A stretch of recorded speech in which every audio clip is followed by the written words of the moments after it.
Chances are you use ductile iron pipe every day and don't even know it. The underground pipes that bring you drinking water and take away household waste are cast from ductile iron.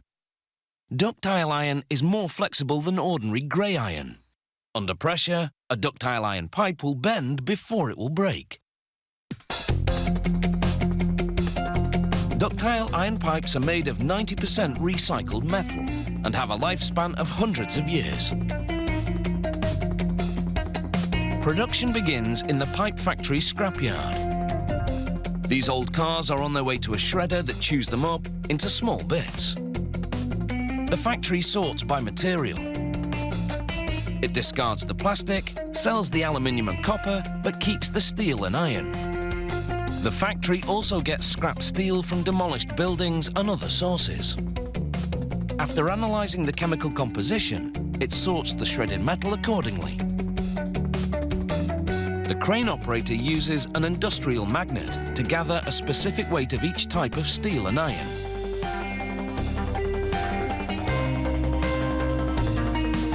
The shredded metals go into a blast furnace, fueled by coke, a form of coal.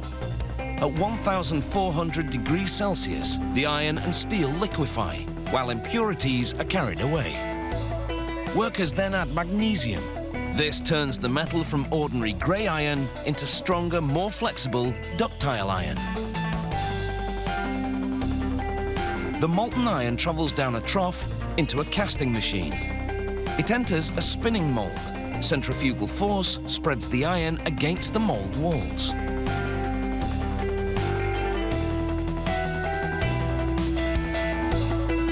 A cooling system chills the walls so the iron solidifies within seconds.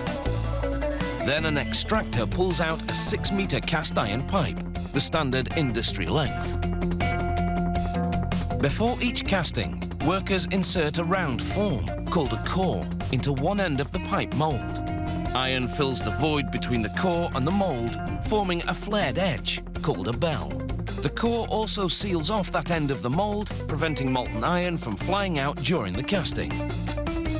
To connect pipes, installers fit the bell of one pipe over the straight end of the next one. A rubber gasket seals the link together. They can make pipes of different diameters with the same casting machine by changing the size of the mould inside.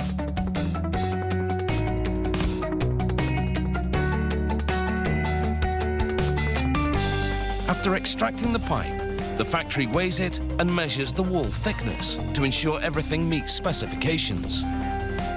Then, on the bell end, they remove the core. It's made of sand and plastic resin, so it simply disintegrates.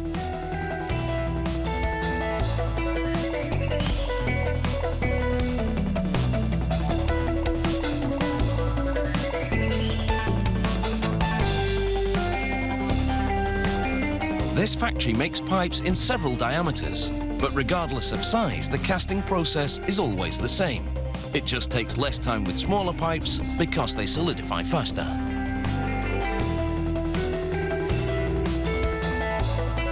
A freshly cast pipe is about 800 degrees Celsius, but as soon as it leaves the mould, it cools quickly. Such rapid cooling makes the iron brittle, so the pipe goes directly into a gas-fired annealing furnace that reheats it to 930 degrees Celsius. This alters the internal structure of the iron, making it flexible again. The pipe then runs through a cooling chamber that showers it in cold water. To prevent the iron from corroding, they spray the inside with cement, building up a lining 3 millimeters thick.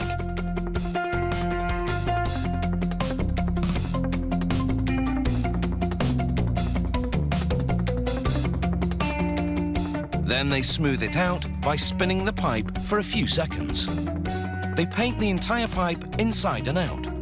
That seals the surface, enabling the cement to cure over the next 24 hours. It also provides some extra rust protection. Finally, a robot paints a stripe around the straight end of each pipe.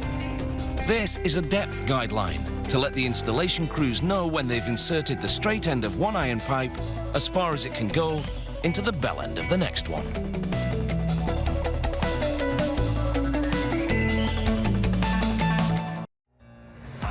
slow up, no I don't take shit, I got no love